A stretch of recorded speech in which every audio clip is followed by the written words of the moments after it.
Welcome back to Copas Chez Gabriel número 4. Welcome, I'm very excited you're here and we have so much to discuss. It is not even funny. I'm looking forward to it. So let's get right into it. So that was a pretty exciting tune, once again, by Joy Orbison, who I believe is a Brit. I haven't done too much research, but Joy Orbison, and that track is called Better. I'll put it in the description. Funny thing about this, I found that track through TikTok, which part of me is a little bit embarrassed by, because TikTok is, I don't know, it's so new and kind of juvenile, but on the other hand, I think it's a perfectly valid place to be inspired and be entertained and find new sources of inspiration. Perfect example of this is the PinkPantheress. So here's a great piece that I came across recently in The Face magazine. This is called PinkPantheress, Obsessed with You. So the first great TikTok artist has arrived, building an army of devoted fans while maintaining mystique in an age of constant sharing. PinkPantheress draws on the past to create a sound that might just be the future. There's a couple interesting quotes from this piece that we are going to dissect. So let's see. This piece is written the words are by Hannah Ewins. I like how it starts. But there's a caveat. Here's the opening. Here's the third paragraph. The ethereal clothes she usually wears suit her, long skirts and flowing sleeves. TikTok has completely ruined the word ethereal. You see it in every 10th TikTok. Everyone's talking about ethereal this, ethereal that. It's a cool word, ethereal. It means, the ether, sort of extraterrestrial. What does ethereal actually mean? Ethereal means extremely delicate and light in a way that seems not to be of this world. So it's a great word, but I think it's been overused. It's lost its what would you say? It's just been overused. I'm tired of seeing it. So that's my only complaint. But anyway, next sentence. They match the almost full moon eyes on a Victorian Gothic face. That is a nice sentence. The ethereal clothes she usually wears suit her, long skirts and flowing sleeves. They match the almost full moon eyes on a Victorian Gothic face. That's quite cool. Full moon eyes, Victorian Gothic face. That's nice. By sparking excitement about what music can be in a tech-led youth culture while cloaked in mystery herself, she achieved what other emerging artists hadn't in a while. To critics, millennials, and especially Gen Zers, PinkPantheress was undeniably cool. This is pretty, and it goes on to some of her background. It's actually pretty interesting. She does have this cool factor, which is hard to put your finger on. It's that cliche French phrase, the je ne sais quoi. She's got this je ne sais quoi, which is alluring. If you look at, I saw someone commenting on one of the Kardashians on one of these magazine covers, and it was a cool cover, whatever. But their take was, there's just something kind of uncool about them. Kendall, Kylie, Kim. They don't really. You see a bit of their personality every now and then when they kind of drop the media spiel. They're kind of uptight, they're blank robot answers, and they kind of let loose a little bit. You see a bit of personality, which is great, but they don't really have this. They're not cool chicks. They don't have this kind of edge, and this chick has it. She's got this certain something, and that's why you see, I think, so many people across culture. One of my great role models and professional inspirations, Louise Shen, Paris. I suppose she's in London now, but DJ. Who lived a while in Paris and now she's in London. She was talking about, I saw on her Instagram story, I'm heading to my gig. Anybody got the unreleased club edits on the new PinkPantheress? She wants the full length PinkPantheress remixes, which was funny. So she's got her finger on the pulse in a way that a lot of people are really taking notice. She reminds me of Tyler the Creator in that sense. It always is really interesting to me to see that Tyler the Creator, when he posts photos on Instagram, just the people who like his pics, it's funny because, I follow lots of different people online.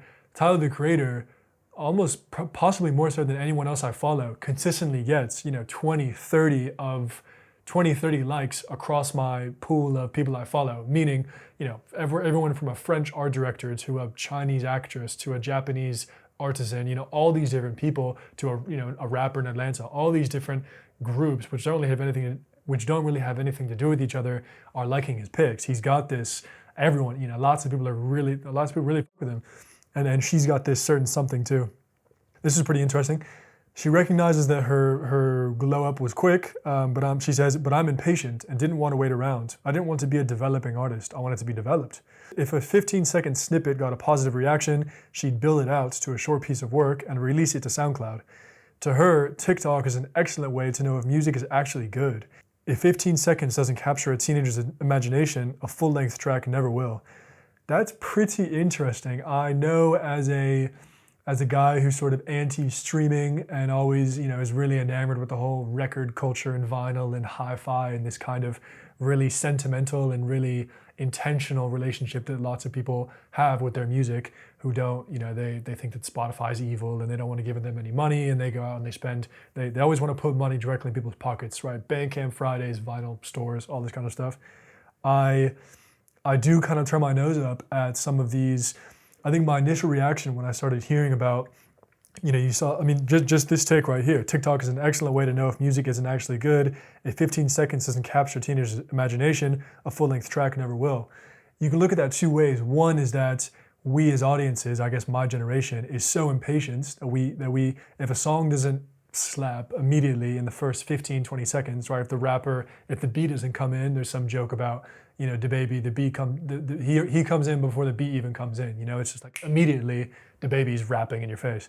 Same thing with lots of these new songs, these new tracks. Because we have so many options and because streaming is unlimited, it's like if it doesn't immediately get our attention, we're on to the next thing. So from a cynical point of view, it's like, you know, you're losing a sort of, I think that one of the big reasons that people are passionate about vinyl and these more kind of full-length records, right, is that, you know, you get to see kind of the artist's holistic vision of their work. You know, okay, they're leading me on a journey, and it's from, okay, we're starting with track 1 to 2 and we're building, and it's slow. It takes a while, right? It takes an hour or two to get through a vision, an artistic of. And then with TikTok, it's all immediate. It's all marketing driven. It's all, you know, Instagram likes and popularity and just like how can I immediately get your attention?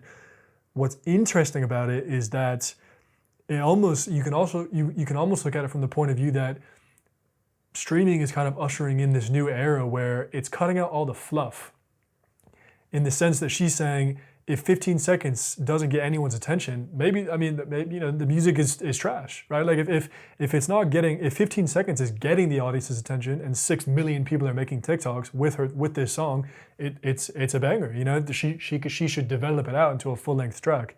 And if it's not, right, if you consider, you know, a full length album and the first 30 minutes are god awful or they're boring, and then you finally get, you know, the one banger of a tune. That's my point. It's like these full length albums, you know, it's like the artist takes you on this sort of self-satisfying journey. You know, I'm going to take you on this 45-minute artistic vision, somewhat similar to what Kanye is doing with these listening parties and these drawn out kind of events. He's sort of, you know what, he's actually doing the same thing. I initially kind of turned my nose up at all of it. I don't really follow him at all.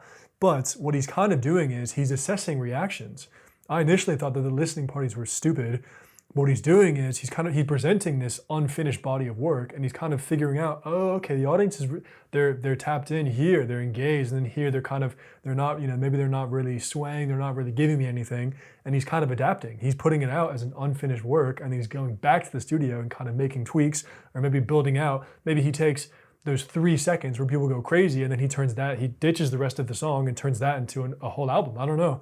So I think that's a bit of what she's doing, and it's really cool. It's really cool. So anyway, I think that's kind of my point, is that maybe not to turn my nose up so much at the TikTok kind of generation and at the TikTok driven music. You know, it's got its own sort of relevance and value. So here's an interesting. So Ewan says, she references another artist. She says, equally, where Harl has witnessed other TikTok artists fail by leaving the app and writing what we think of as proper, i.e. full-length, songs, PinkPantheress has succeeded by writing for the app, for our so-called shorter attention spans, and by taking into account how we listen to and consume music today. We have a strange nostalgic culture at the moment where we're stuck in the beginning of the 21st century in terms of what we think is normal, Harl observes, of our shared understanding of what a musician does, when in fact what PinkPantheress has done is drag us kicking and screaming into the age that we currently live in. Yeah, so pretty interesting stuff. And she maintains quite an air of mystery. I think they were saying at the beginning of the article that she uses fake names. Almost no one in the public sphere really knows what this chick's name is, which is very, very cool. I've talked before in my other videos about the loss of mystery and intrigue. It actually reminds me of, I did some research recently on Honey Dijon for a video that I made about her gig in Madrid. If you are interested, I'll link it. And Honey had this great quote where Honey is a house music DJ and producer who is from the south side of Chicago. And she was talking about how back in her day, house music is a 30-year-old subculture, okay? 30-year-old subgenre, which has now become mainstream. So she says that back in the day, the DJ didn't have such a visibility in the club and in the public eye. The DJ was kind of, you didn't see the DJ. When you walked into the gig, into the club, the DJ was hidden, right? It was about the music. So Honey Dijon gets kind of pissed when everyone's just sort of standing around. She's like, no one's bringing anything to the party anymore, right? Everyone's kind of standing around in these bland clothes, staring at the DJ. And she's like, what is this? This is bullshit. This is not a gig. This is not clubbing. She's like, I don't want you to look at me. Don't look at me. Have fun at the gig.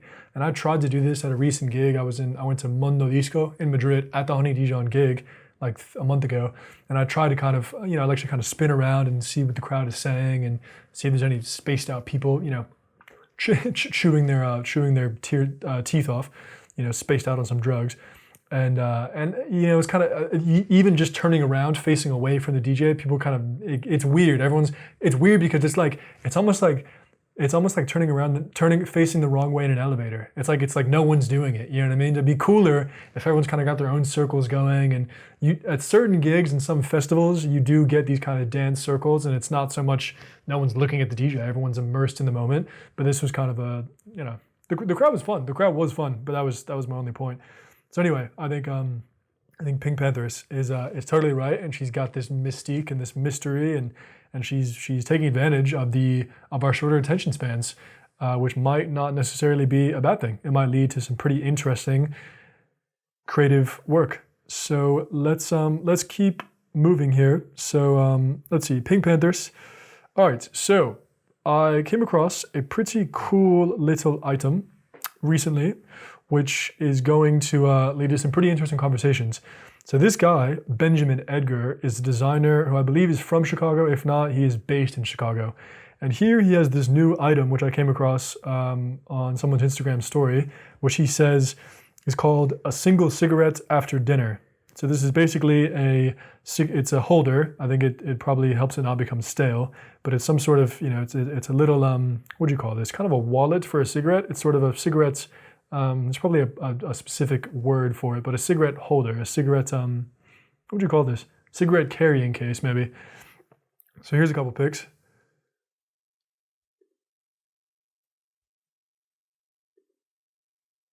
I like this pic, a single cigarette. You kind of see it in action.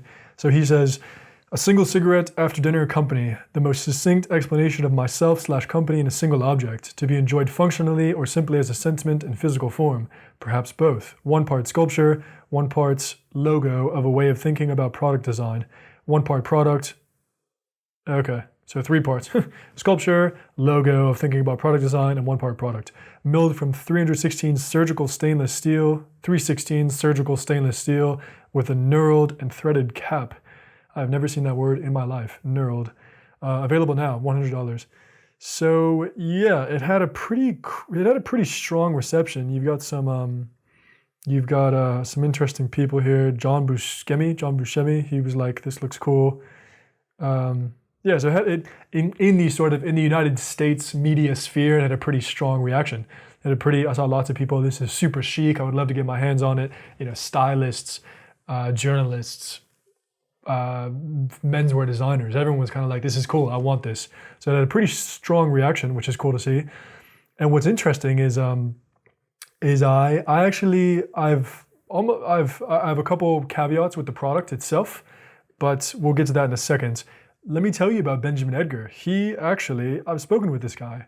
Really, really nice guy, really sincere guy, which you love to see, really down to earth. So I was, as many of you may relate, I was sort of, when did I email him? I emailed this guy a couple months after graduation. I was sort of lost, not really sure what to do, want to create a name for myself and sort of, the creative industries, right? And I was like, I don't really know what to do, and I liked his work, and I emailed him, and I was like, hey, I basically asked him for career advice, essentially. Do you have time to chat? I would love to kind of pick your brain. And he got back to me, and he says, hey, Lachlan, thanks for the notes and the kind words. I'll likely stick to email, as I'm not the biggest fan of phone calls. The advice I want to offer is, the advice I tend to offer is, find your voice. This is the critical part. If you simply want clients and want to solve their problems with existing approaches, learn as many technical skills as possible and apply them. Most clients want an individual voice. And he kind of goes into his other little advice. Yeah, he says, I hope this helps. My advice to everyone, especially those who are young, take a lot of risks. So, pretty amazing advice. I reposted this, I copied and pasted this, and spoke about it on my next IG post about my birthday. I'm turning 23, and this is kind of how I'm feeling optimistic. I got really good advice. I reached out to this guy, and he says, above all, find your voice, which I think is really cool. And I reflected on what this guy's advice was and decided, I've got this sort of mi habilidad de hablar el español, mis intereses en el francés, j'aimerais bien maîtriser le français un jour. Je suis assez résolu à maîtriser le français. So yeah, I think the linguistic side is really important to me. That's also key to my voice, more so than I think up until a couple months ago, when this guy kind of inspired me to, get my Substack, get my little articles and journals out. I've got, 50 subscribers to my Substack, and, you wouldn't think, right? I'm just some random 24, 23 at the time, 24-year-old guy. Who cares what I have to say? I kind of put these articles out, and, people found it interesting, right? I'm talking about different, African culture and tech and this kind of stuff. And people are like, oh, not bad. So yeah, it's cool. It's cool. It really is cool. And I'm always encouraging, my peers to, hey man, I think you have an interesting take on. I think you would have an interesting take on this or that. Actually, one of the journaling exercises I've done over and over is reflecting on who are the most interesting people I know. Who are the most interesting people I know who I think have really interesting perspectives and who I wish, would post more articles or have their own blog or make their own videos or kind of speak more about their views on the world. So yeah, it's been really positive. And I think in the past year or two, I've done a good job. I've done a pretty good job about, here's my take on this or that. And that's a big part of the show. I want to help educate you, and maybe you can pick up improve your linguistic skills and, help you. My French isn't great, but I can, give you exposure to different French articles and podcasts, which is what we're going to do tonight. So yeah, I thought that was quite cool. So a couple caveats on the product, and then we will get into kind of cigarette culture, which should be a fun little chat. So a couple caveats on the product. Sorry, I've messed this up. Overall, I do really like it. I think it's a really, really cool idea, and I think the reception speaks to that. I think it's really cool.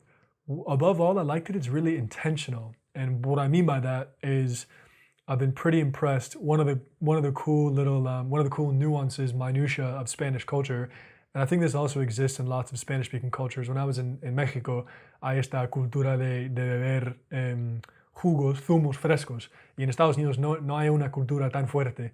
En España es impresionante como yo estuve con mi familia gallega, con quienes viví cuando estudié en España, cuando tenía 15 años. Era un estudiante extranjero para hacer un año de intercambio.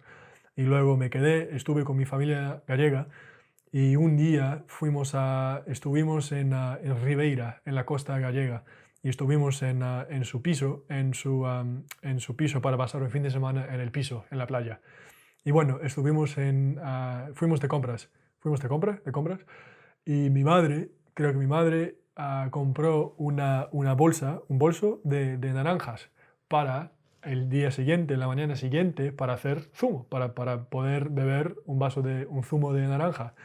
So I like that it's really intentional. You specifically, it's almost like if you can picture it's almost like if you can picture, going to the store specifically to get a bag of oranges because you know that the next day you want to have a glass of orange juice, or even just buying one orange. I don't know, maybe you only have a euro on you or something, buying one orange, and the next day you make your little juice and sit down and read the paper. It's really intentional, and it's really romantic. It's really cool. So I like that about it. Obviously, it's there's a certain it's good to, in moderation, right? Instead of having it is quite elegant, isn't it? Instead of bringing out a big old pack of cigarettes, you got, just the one after a nice meal. Maybe it's a weekly thing, even a monthly thing. When I'm out on vacation, or, I'm going to Milan this weekend, and I'm going to bring this, and I'm going to have my little cigarettes after dinner. So I like that a lot. One thing, and this might just be part of his sort of branding and logo, it's not, it is somewhat overt branding, isn't it? It's a bit too explicit for my liking. I would appreciate. I think the way I'm thinking about it is that it almost I can picture that there's probably somewhere in Japan, right? There's probably some craftsman who has been making cigarettes or tobacco carrying cases for centuries, and you would imagine it's probably the only signifier of who made it is probably on the bottom or the side, some little insignia or chiseling or something really implicit and really subtle. So this is it's a bit loud. It's a bit loud in that sense, but I appreciate that it still looks cool. You have this nice Helvetica typography, but it's a bit loud in that sense. I think it'd be cooler if it was just very generic, very subtle. Maybe on the bottom you had this sort of insignia. That's my only critique. But besides that, I think it's really cool. I think it is really cool. And if I had $100 laying around, I might get it. It's cool. I think one of the reasons that this product really resonated is that since I've moved to Europe, I've been here for about 5 or 6 months, and I hope to stay. Since I've moved to Europe, the cigarette culture is pretty prominent. It's more so than, I suppose, if you're in a handful of big cities in the US, but I feel like the US has pretty much, it's done lots of aggressive marketing and government regulations against cigarettes. There still seems to be a pretty prominent, it's actually super prominent, what am I saying? All the young people, all the hotties, man, all the hotties who are 25 years old, Madrid, Paris, London, they're all smoking cigs. It's a super prominent culture, it's super embedded in the culture. So this is actually pretty funny because I think like you, my upbringing, my mom from the moment I was 13 or 14, right, to the moment I was, to this day, practically about like 18, 20, she basically told me every single day, right, don't smoke, don't drink, don't have sex, right, don't do anything fun, basically.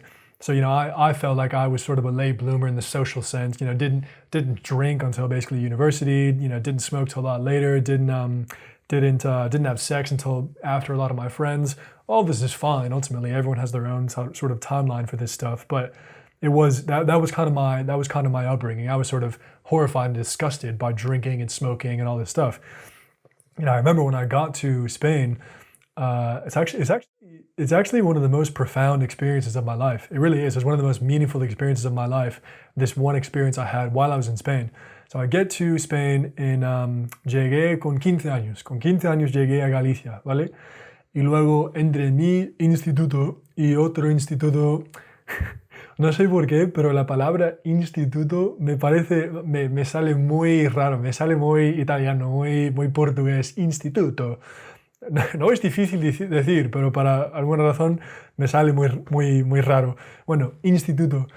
En Galicia y otro instituto en Francia, en el noroeste de Francia, estuvieron de acuerdo, había un programa de intercambio entre el instituto en Galicia y el instituto en Francia. Es decir, cada año un grupo de franceses iban a Galicia para quedarse con estudiantes, con estudiantes en Galicia, y luego, después de unos meses, los españoles iban a Francia para quedarse en la casa de su pareja, the person that they were paired up with, their little foreign exchange student partnership. So what was cool is, yo quedándome en la casa de mi familia gallega, yo acogimos a este francés, un francés que se llamaba Guillem y sus colegas, su clase, vino a Monforte de Lemos, donde estudié ese año, vino a visitarnos. Y bueno, Guillem que se queda en la casa donde vivía yo, en nuestra casa, en mi casa, en Galicia, y fue rarísimo, ¿sabes? Yo siendo inglés estadounidense, viviendo en una casa en España y luego acogiendo a un francés, fue súper cosmopolito. Entonces, cuando fuimos a Francia, jamás lo voy a olvidar. Cuando llegamos a Francia, Guillem y sus amigos vinieron a Galicia en noviembre y luego nuestra clase española, o sea, nuestra clase en Galicia, nosotros todos fuimos a verlos en abril. Y luego cogimos un bus de Montfort de Lemos a Francia, ¿sabes? 24 horas. Y llegamos y me quedé con Guillem. Y lo pasamos súper bien, lo pasamos muy bien. Y su familia muy cariñosa, muy simpática. Su madre me hizo... his mother made me crepes. She made me, authentic handmade crepes. It was delicious. Really, really cool. Quedándome en casa, ¿sabes qué tal? Y hablando un poco en francés. Y ¿qué más? Me asombró que en Francia, o sea, todo el mundo en este momento tenía 15 años, 14, 15, 16, y todas las francesas fumaban. 14 años, 15 años, 16 años, todas, o sea, bueno, la mayoría fumaban. O sea, unas francesas súper monas, súper bonitas, muy guapas, y todas fumaban, todas, con 15 años justo antes de ir a clases, justo antes de ir a matemáticas, a historia, a aprender cosas, todo el mundo fumando, no lo puedo creer. Y en ese momento me dio un asco, me pareció, no, esto no está bien, era muy pringado, ¿sabes? No fumaba, no bebía, no hacía nada. Entonces, en ese momento me dio un asco, pero hoy en día, ¿sabes? Hoy en día he tenido, de hecho, cuando llegué a Madrid, aterricé en Madrid. Llevo 5 meses en España y aterricé en Madrid y me quedé con mi familia, con mi hermana Carolina, mi hermana española. Y tuvimos copas en casa, en un piso de su amiga. Y hubo un momento súper poético, súper romántico, todo el mundo con las ventanas abiertas y una lluvia súper fuerte y unos árboles verdes y el olor y todo el mundo liándose cigarros por la ventana. Y eso me parece muy guay, porque en Estados Unidos no hay esa cultura de liarse un cigarro. Todo el mundo compra cigarros, paquetes de cigarros en la tienda. Y me parece muy guay como tactical. What's the word I'm looking for? Tactical, tactile. Tactical, strategic. Táctil. Sí, ok, cool, new word. Todo el mundo, ¿cómo se dice eso? Todo el mundo haciendo brindis, o sea, salud, todo el mundo fumando, bebiendo, era un momento súper bonito. Así que hoy en día el cigarro me gusta y unless my mother is watching, cigarettes are seriously disgusting. And I would never put that poison in my body. No, seriously. Mom, don't worry about it. You don't have to worry about me. All right. back to the regularly scheduled programming. So, I was doing a bit of research, and I came across these articles. Here's a guy which seems pretty cool, Nino Cerruti. Here's a pretty cool article. Nino Cerruti. This is on the topic of cigs. Nino Cerruti and the sort of poetic and romantic side of cigarettes. Nino Cerruti gave elegance a good name. The Italian designer is credited with having pioneered Italian ready-to-wear. He was also the most elegant man many people ever met. Can you imagine? Can you imagine just you ask 100 people and they're like, what's that guy like? He's the most elegant man I ever met. Jesus Christ. So yeah, he became famous. He's sort of known as the patriarch of Italian menswear, I suppose. And he is known as being the guy who made deconstructed suiting, supposedly. He kind of helped deconstructed suiting take off. Sort of like looser, I guess, less sort of uptight and perfect, kind of more deconstructed, more relaxed. And I think he was actually a mentor to Giorgio Armani, which is pretty interesting. So let's see. Basically, the only thing I want to point out with this article is that There's people talking about him being elegant. He says, the article says, to the end, he smoked like a fiend and lit his cigarettes with matches, somehow imparting an element of chic even to this habit. He was devilishly stylish. That is pretty cool. Matches themselves already have a pretty cool and elegant and chic and sophisticated cultural significance because they're tied to, I mean, lots of amazing hotels and bars and sort of outdoor nightlife experiences, nightlife and hospitality experiences. You know, some of the coolest bars and hotels and restaurants in the world. They've got these, you know, great matchbooks, and you can kind of take them home, and it's sort of a memento, and it's tactile, and it's cool. So yeah, I like that. So I'm soon enough. I'm gonna try and get my hands on some cool matches, and that's gonna be my new little stick. If I'm out at next time I'm out in Paris on my little terrace with other, you know, 27-year-old model artistes, everyone's smoking cigs, looking sexy, I'm going to have the matches in the pocket of my beautiful cream deconstructed suit. And that right there is just about my vision of my perfect European lifestyle, which probably won't be as fun when I'm probably romanticizing it pretty heavily. It's probably going to be a little bit more. It's not going to be so fun when I'm actually living it, but it's cool to have the vision.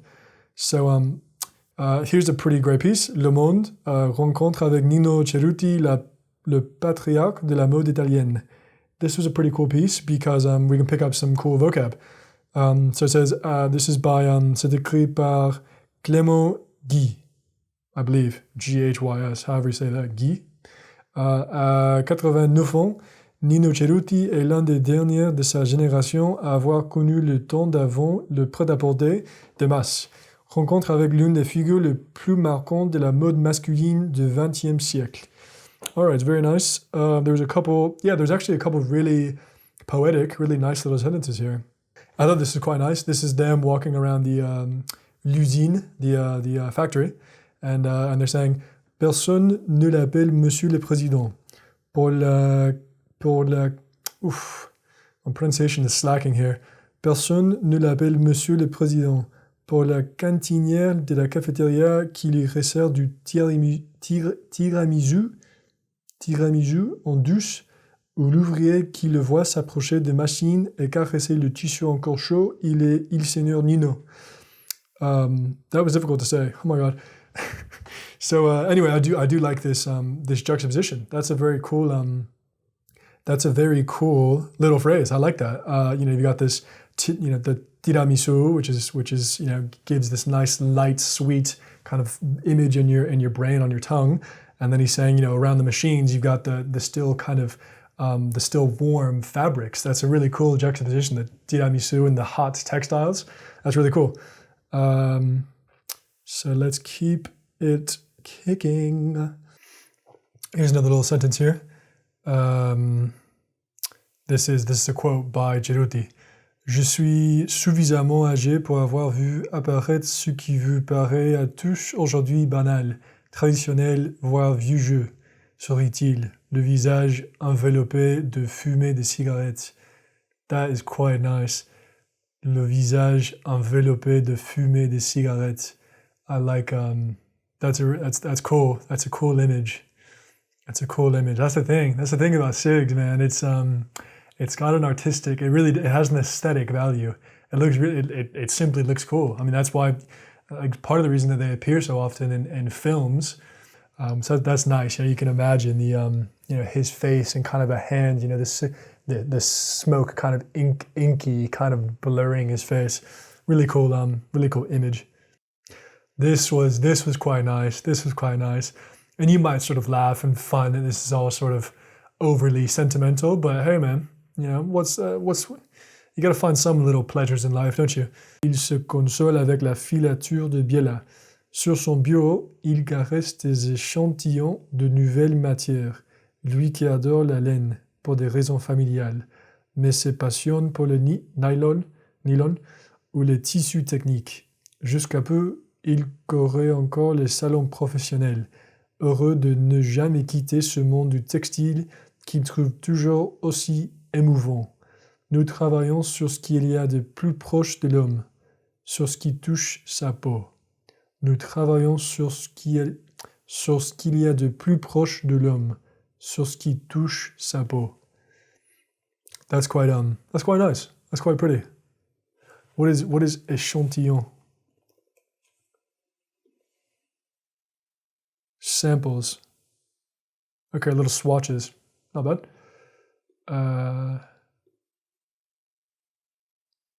Échantillon de nouvelles matières. Okay. Yeah, it's quite cool. It is pretty romantic at the end of the day, isn't it? It's kind of what's closest to our skin. You might definitely worth some thought, isn't it? It's a pretty intimate connection we have with our clothing. Nice end to the article. He is talking about how Cerruti brings, when journalists and other designers come by the factory, he brings them to this kind of special attic room where he shows them cool samples and jackets worn by famous people. Un smoking a été partagé par Jean-Claude Brialy et John Travolta. Un autre a enveloppé le corps de Christian Bale. Mais la plupart des centaines de tenues, vestes, pulls, polos, cravates n'ont aucun nom associé. Il s'agit de sa garde-robe personnelle. Perso, un trésor de laine, de soie et de coton. Cotton. How do you say that? Coton. Coton. Coton. That's the thing. I also need to. The French, man, they keep that mouth closed. It's not coton. It's coton. It's very closed. De coton. Parfois, Nino Cerruti vient tout seul dans sa caverne. Il emprunte une cravate et c'est un gilet. Il se remémore l'époque où il dessinait chacun de ses habits. Le temps où l'humidité ne dévorait pas ses costumes, où les cols de chemise n'avaient pas jauni, et où son élégance n'avait rien de fané. Le temps où l'humidité ne dévorait pas ses costumes, où les cols de chemise n'avaient pas jauni, et où son élégance n'avait rien de fané. That is quite nice. I didn't know the verb. Interesting. Jaunir. Go yellow, turn yellow. Les papiers peints jaunissaient avec le temps. La fumée des cigarettes a finalement jauni les murs. Ooh, nice little sentence. That's why Word Reference is my favorite app, man. Even the definitions of how to use the sentences are pretty good. La fumée des cigarettes a finalement jauni les murs. That's quite nice. And this is also quite nice. Son élégance n'avait rien de fané. Fané is wither. I just found out before I filmed this. Les pivoines, the peonies. Le soleil a fané les fleurs prématurément. Fané, wilts, weather. It's quite a strong word. Imagine being around a non-native English speaker and them saying wither. You'd be like, damn, you speak pretty good English, bruh. So, there we go. I thought that was a quite nice little article. Couple cool pics here. Let me show you guys what this guy looks like. I really like this. I really like this jacket, this coat that he has on here. How sweet is that? That's very, very stylish. I love the colors. It's like a brownish, what's it called? Taupe? Brownish gray. That's quite nice with sort of red, little red orange, burnt orange stripes. Very cool. I like it with the scarf. It looks very elegant. It looks really, really nice. No black shoes. That's what I'm talking about, man. That's kind of, I'm trying to get into this sort of, I'm done with the miss me with all the little streetwear kind of, jackets and windbreakers and all that. I want this. I want elegant 1,000-pound pea coats and long coats and trench coats and scarves. I want that. That looks great. I want to be dressing like that. When I went to Paris and my cousin is studying cooking in Paris, which is amazing. And I saw a guy like around my age, maybe 30, dressed somewhat similarly to this. Nice long coats, banging pair of loafers, beanie, cool glasses. It was on the phone. If it wasn't on the phone, I would have definitely hit on him and said, "Hey man, looking sexy. Can I get a quote? Can I get a quote? Who are you? Where are you headed?" This jacket is pretty badass. Look at this. This is just the picture they have set up with Cerruti 1881, which is the year the brand was started, I guess. How nice is this? This is really cool. God, imagine seeing someone wearing this in the streets of Madrid or Paris or Berlin or New York. Like, damn, son, where'd you get that? This is really, really cool. I might try drawing this. How good are these colors? Wow. That's really, really, really, really cool. I like that a lot. All right, last but not least, if you have, I think everyone's had enough of my not entirely natural French accent. It's gotten a lot better. Let me tell you what. If I tried to read that article 6 months ago, I would have really been fighting for my life. But let's hear some native French. This is an episode of Le Goût d'Aime, which is a little bit. I was actually asking myself, Le Goût d'Aime, aime le magazine du monde. I was actually asking myself, how do you? All right, I think it's prétentieux. Pretentious. Okay, pretentious. It's a bit, it's got a bit of a pretentiousness to it, just because I don't know. Lots of the people they interview are they're in sort of society. They've editors at Vanity Fair and Vogue. You know what I'm saying? It's the whole sort of insular fashion culture where everyone just the heads are big, right? But some people are really cool. Anyway, this little piece was nice. This is with avec l'actrice. C'est la première invitée du podcast. C'est l'actrice Marina Foïs. Another good question. How do you say this surname? Marina Foïs. Foïs. Let's get to her little. She has a nice little take on cigarettes, on cigarette culture. Mais bon. Après, moi, je trouve que la cigarette, je trouve que c'est sexy. Franchement, Catherine Deneuve, elle est sublime tout le temps. Mais quand elle fume, je veux dire, il y a un truc. Pour moi, c'est érotique, quoi. Les femmes qui fument, je trouve ça irrésistible. Et puis, je trouve que dans notre société d'aujourd'hui, normative, pas de gluten, 5 fruits, 5 légumes par jour, ça m'ennuie profondément, cette manière de penser que le bien-être, comme s'il venait d'un menu équilibré. C'est pas vrai, il y a des menus déséquilibrés qui sont beaucoup plus équilibrants que des choses équilibrées. Je veux dire, se battre sans arrêt contre ses pulsions, ses travers et tout ça, ça rend des gens qui sont fatigués. Moi, j'ai tourné avec des acteurs qui sont complètement junk. Donc ils n'arrivent pas tout à fait à l'heure, ils sont un peu bourrés, mais n'empêche que quand ça tourne, il se passe un truc. J'y tourne avec des acteurs qui sont propres, qui arrivent à l'heure, qui sont polis et à qui je me fais chier. Ce que je veux dire, c'est qu'il n'y a pas de règles là-dessus et que les deux espèces de mantras de l'époque, s'occuper de soi et de aller dans des spas, le spa, c'est pas mon truc, quoi. Ouais, et essayer de minimiser tous les risques aussi, ça fait des goûts assez plats. Ouais, et ça fait des goûts plats, et puis moi, alors franchement, par expérience, sans avoir le goût du risque, le risque, il est tous les jours. Moi, des morts violentes et des morts brutales, j'en ai tout le temps dans ma vie. Donc essayez de me raisonner là où vous voulez, ça ne prendra pas, parce que mon corps, il a enregistré ces violences-là. Donc je n'arrive pas à... Comment dire, je n'arrive pas à minimiser et en même temps, oui, comme vous disiez, vous avez traversé des choses difficiles dans votre... That's pretty cool. How hilarious is that pronunciation? Complètement junk. She really stresses that you. Complètement junk. I thought that was... She's spitting facts. How true is that? She's saying this kind of overarching, imposing culture we have where it's, the yoga and the salad bowls and the don't smoke, it's got to be healthy and tan and it's super unhealthy. And some people are just, if you take away, the sugar and a cigarette and a coffee and a sweet treat and alcohol, right? It's like these people are going to lose their minds. Like what else do you have to live for?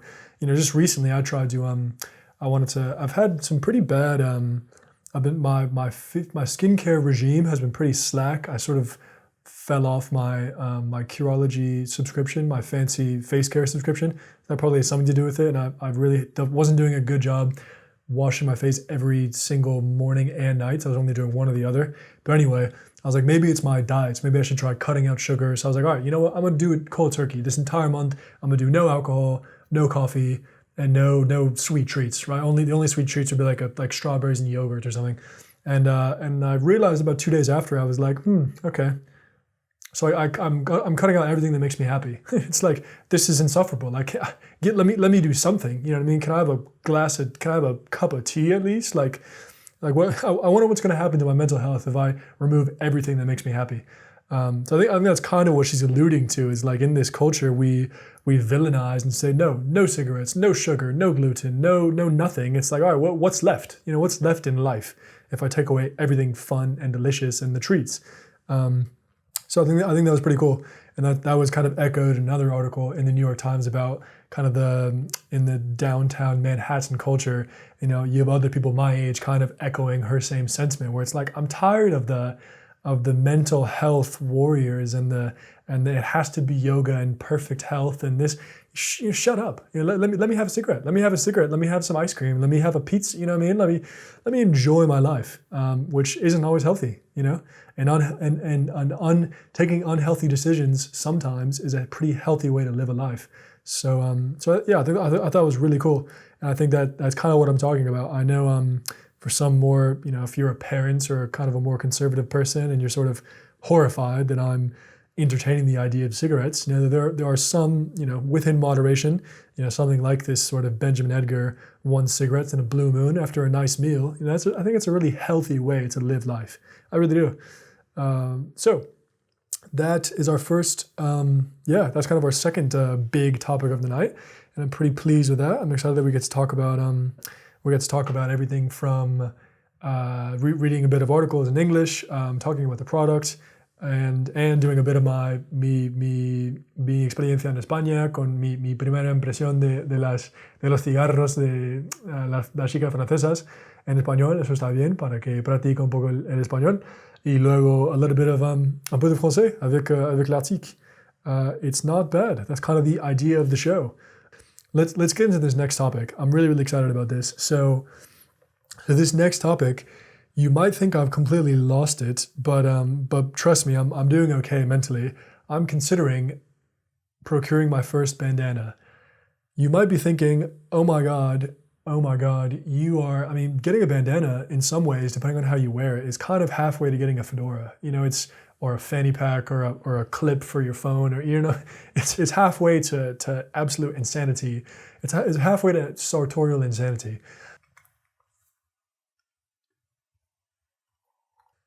Hear me out. So the reason, the spark for why I'm considering this is at my school where I work, one of the other professors who I don't know, who basically I was in the break room. I was in the professor room. I'm teaching English in Spain. I'm doing the kind of typical government Spain program, auxiliares. Super, super common. If you're looking for something to do for a year, you don't really know.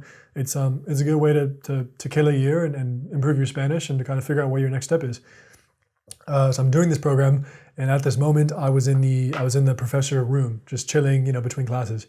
And I see this guy, this kind of older gentleman, and he's wearing a cool, collared shirt, and he's wearing a bandana. He's got a little bandana tied kind of sloppily, haphazardly around his neck. And I'm like, okay, interesting. Who is this guy? You know, cool. He might have had a little hat on, something. And he's, you know, this older guy, maybe a little bit of facial hair, something, you know, slim guy. And I go up to my one of the other professors in my department who I have a lot of confidence with, who I really trust, and we have a nice rapport, Rosa. And I'm like, Rosa, ese quién es? And she's like, he es el profe de arte, o de historia, arte. Creo que de pintura, es pintor, este hombre. Y le digo a Rosa, oye, pero ¿qué te parece lo del pañuelo? ¿Te parece que yo, o sea, me gusta mucho, pero yo, como ya tengo un estilo algo femenino, algo, pues eso, femenino, no sé si sería demasiado, ¿sabes? Ya tengo con el bigote y I always forget how do you say, perilla, maybe, is that correct? Perilla. Como ya tengo este bigote y perilla, ya es un look algo bastante fuerte, bastante, o sea, llamativo, o sea, ya es hay mucho por aquí. Hay mucha, sabes, mucha.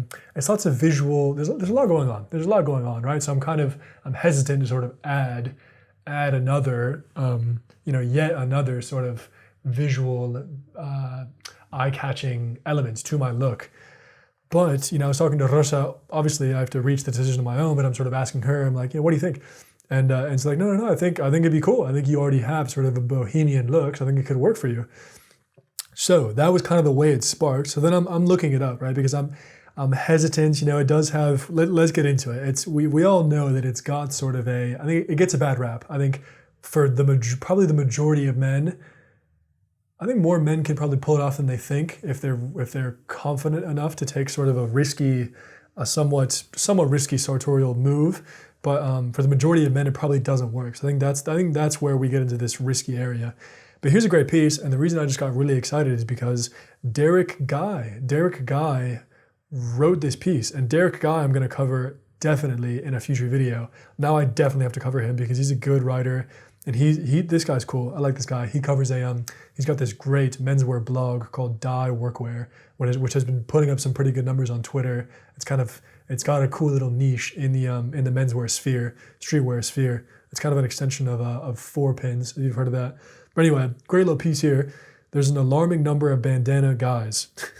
Pretty funny. Here's a little pic. Last year, shortly after it was established that wearing a facial covering can help slow the spread of COVID-19, some guys in my neighborhood started sporting bandanas. They wore them like bandits, neatly folded into a triangle, wrapped around the lower half of their face, and then tied at the back, like you'd imagine on a train robber in an old Western film. Inspired by the look, I started wearing a roll bandana loosely tied around my neck. I'd always dismissed the style as an affectation, something you'd see in the glossy pages of Jecu or online. Isn't that hilarious? That's how some Spaniards pronounce GQ, Jecu. Or online street-style photos of guys hanging outside fashion shows. But shame didn't deter me. I figured if my fashion experiment failed, my surgical face mask would hide my identity. Since then, a bandana has become almost a daily accessory for me. Fear of looking out of place has mostly faded, much like my skepticism of hats after I purchased some hat.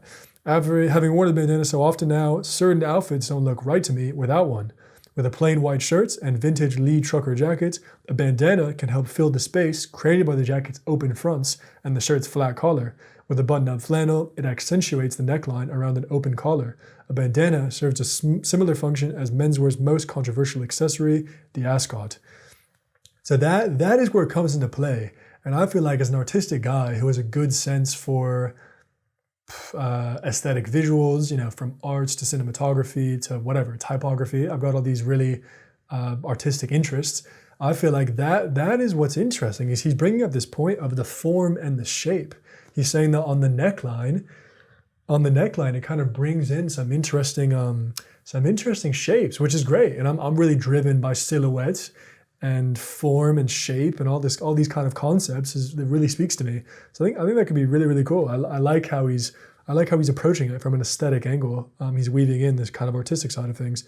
This is why this writer, Derek Guy, is really cool. He always weaves in this sort of historical context, which is cool to know about. When the East India Company imported them into Western Europe, they became popular with members of the merchant class. In the 18th century, wealthy Europeans who used snuff tobacco were embarrassed by the dark, dirty stains left behind on a white or solid-colored handkerchief when they blew their nose. Since Indian kerchiefs were typically darker and covered in lively patterns, they could blow their nose discreetly. That's pretty cool. Pretty cool. It's got its roots in workwear culture. You got, the locomotive firemen who worked in the cabs near coal-fueled steam engines, wore handkerchiefs in order to keep red-hot cinders from falling into their shirts. Jesus. Sounds really rough. Coal miners likewise often wore handkerchiefs for the purpose of keeping the gritty coal dust off their neck from falling down their work shirts and out of their noses and mouths. So that's where you kind of encroach into this, what's it called? What's this term that these streetwear podcasters call? Valor, stolen valor, workwear valor, some shit like that. That's where you're kind of encroaching into you're acting like this kind of workman guy when you just work at a marketing agency. That's where it becomes lame. That's where it becomes really inauthentic and just not who you are, not who I am. So that's where I need to kind of tread lightly. It's kind of moving into this, painting this image that's completely fraudulent. Here they say, the great thing about bandanas is that the fabric fades like your favorite pair of jeans. As you wash and wear it, the color slowly leaches from the bleached cotton fiber, making the design appear softer and more muted than if the design was printed, than if the design was more recent. So this guy's story kind of resonated with me because he and I have a pretty similar skin complexion. So hear about how this guy kind of got started wearing them. So he says, of course he's in Brooklyn, started wearing bandanas recently because of his partner Liz.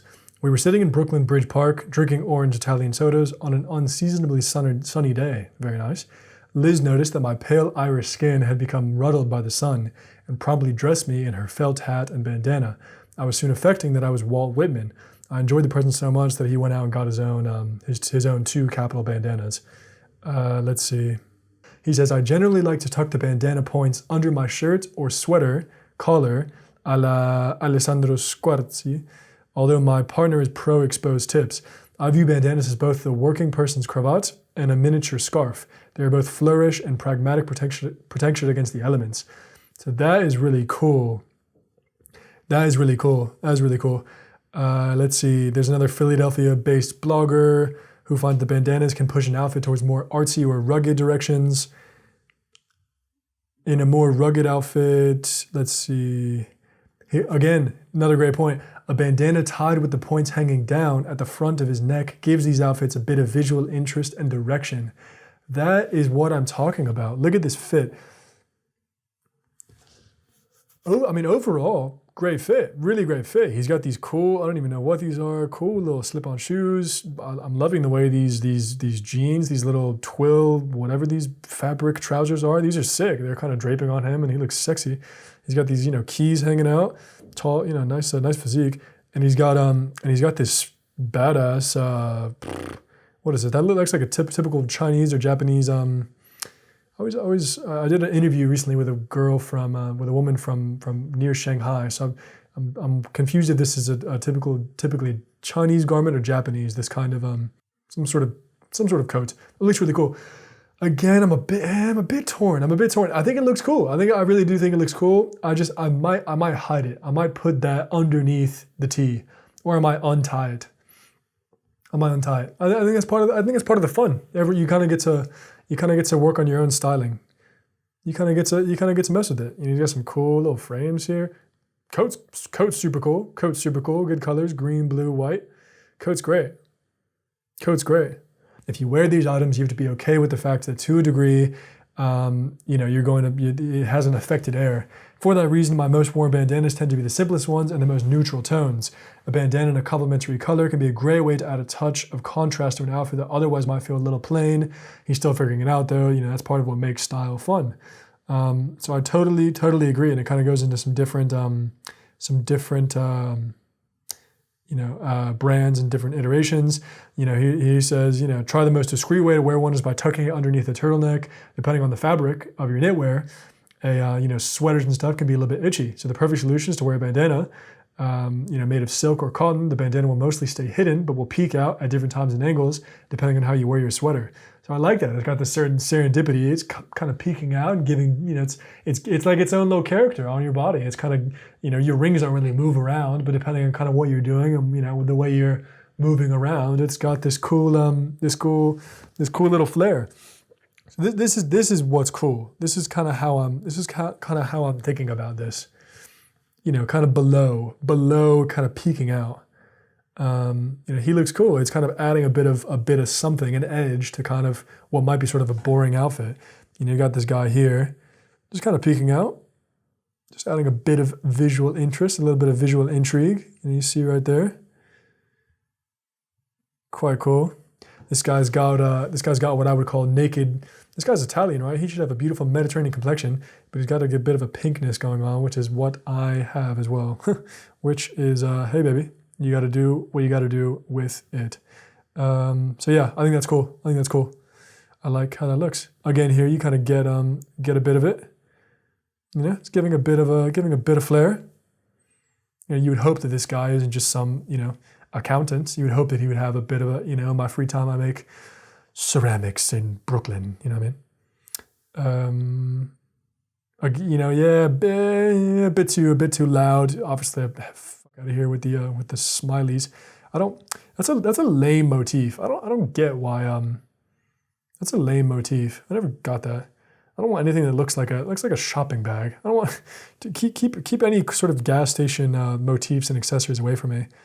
And while we're on the topic of me saying me getting mad for no reason, I wouldn't go. I don't want to go with any sort of paisley or typical motifs and prints. I don't want the same thing everyone has.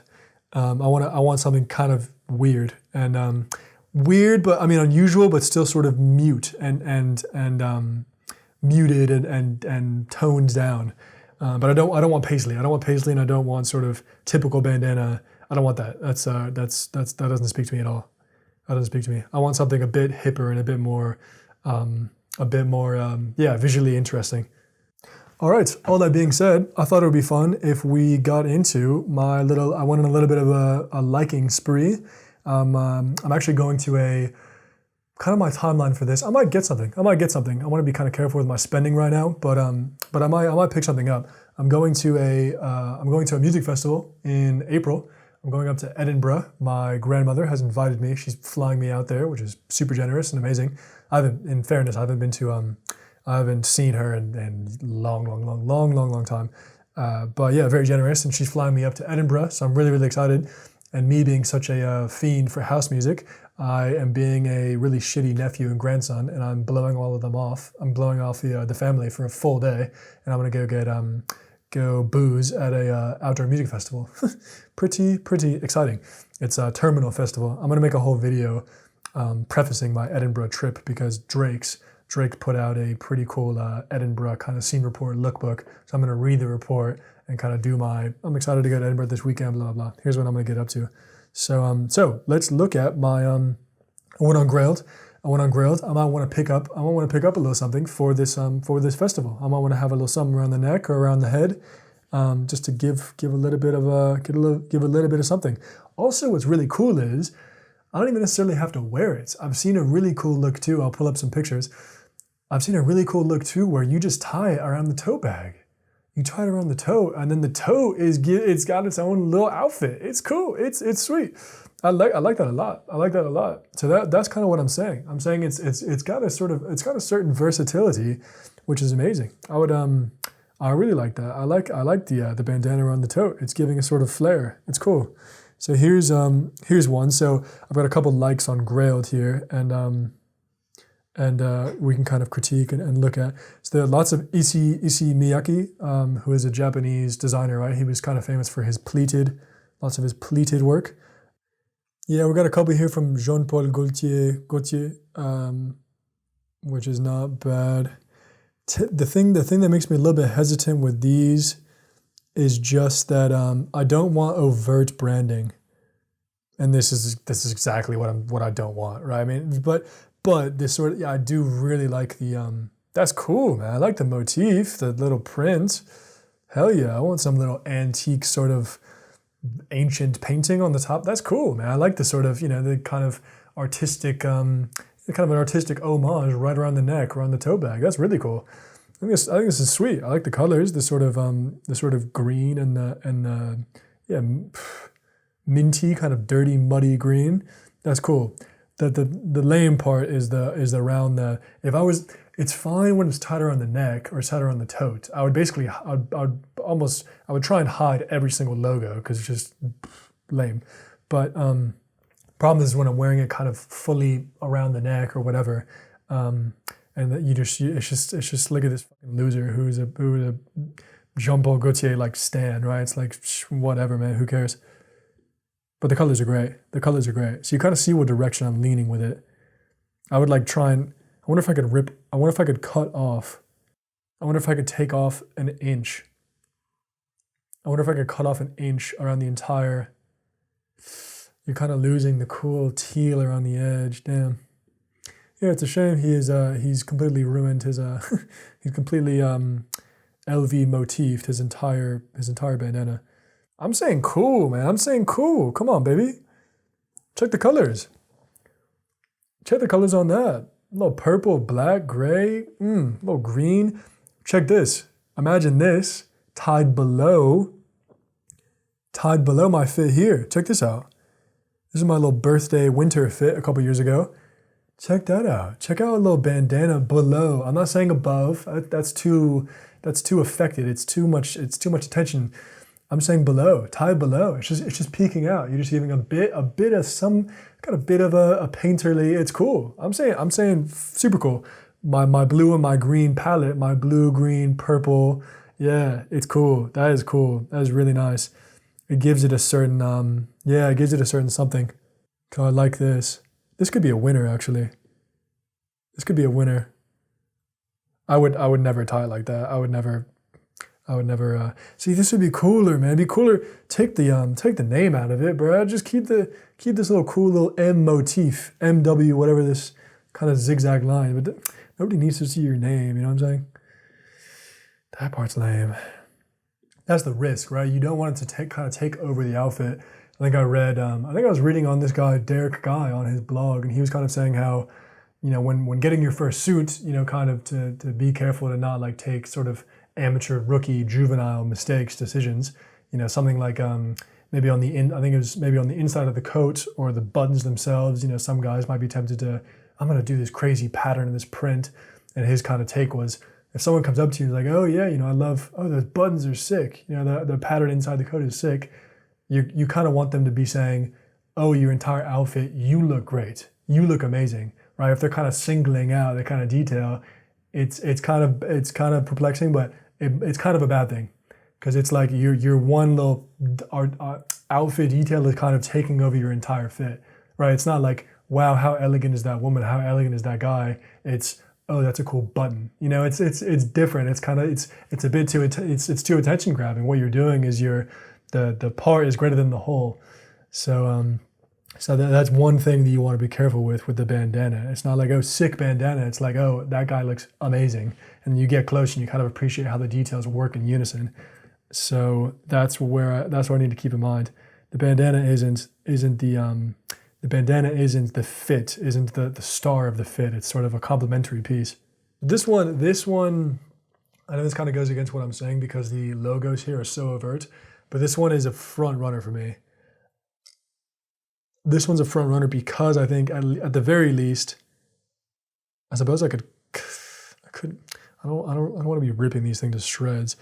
I was gonna say I could maybe cut off the Helly Hansen at the bottom. You know, it's got the typography, which I'm very passionate about. The typography is beautiful, really, really nice. Nice typeface here, really, really nice. Color is fantastic. This really, really flattering dark navy blue. That's beautiful. I like the script at the top, Yacht Club. It's pretty cool. It's a summer motif. This is sick, very, very cool. Be great for a tote bag. I might end up getting this. I'm a bit torn, right? It's like I don't want to be getting things I don't love. I do like it a lot. It's kind of growing on me. And the different language, you know, it's not Spanish or French or Portuguese are one of my kind of favorites, but Enveloppé for Sjöfolk, you know, whatever. It's kind of, you know, this O with the line through it. It's pretty neat, and typographically speaking. Yeah, it's cool, man. I like this one. Yeah, I'm saying below a little polo, below a little sweater, some, you know, on the head when the sunbeams are coming down at the middle of the day, you know, tied loosely around the. I think that might be the key, is to tie it, unless you're sort of running around so much that everything's falling off you. I think kind of just draping. I can kind of post up and kind of hang on to it. Dude, that it might be a really good little investment. I get sweaty too. I get sweaty at the gigs, you know what I mean? Of course you get sweaty. You're dancing your heart out. So that could be great. It's literally a practical piece. And like this guy was saying, with the Irish skin, I've got this really fair complexion. So, you know, just I can, you know, of course I'm going to SPF up, of course, but just a little extra, you know, a little something around the neck, or maybe some of my, I don't know, around the neck or whatever, just to have a bit of extra protection. I think it could be really, really cool. So I might have to get this. I'm gonna lowball this motherfucker. I'm gonna lowball this fool and offer him like $30 and see what happens. But yeah, that might be my little pickup for the gig in Scotland. So anyway, very, very exciting stuff. So yeah, if you are considering the bandana, or if you have been horrified by, that's the thing. I think where people mess up is it's just a bunch of white guys like me tying it around like do-rags and looking like idiots. But for me, as a guy who's literally, has a photographic background, makes, short films and considers himself an artist, not as full-fledged as these legitimate painters, but, got a bit of a writing flair to me, and I see the world in a very artistic light.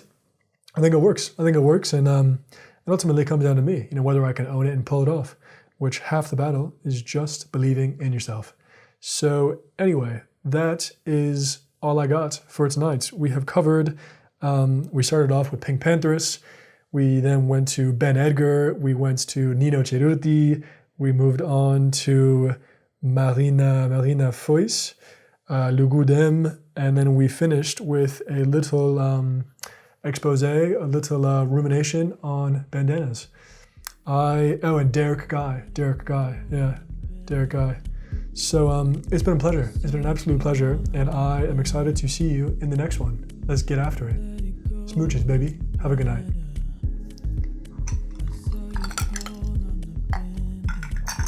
Cue the outro. Let's listen to this banger again.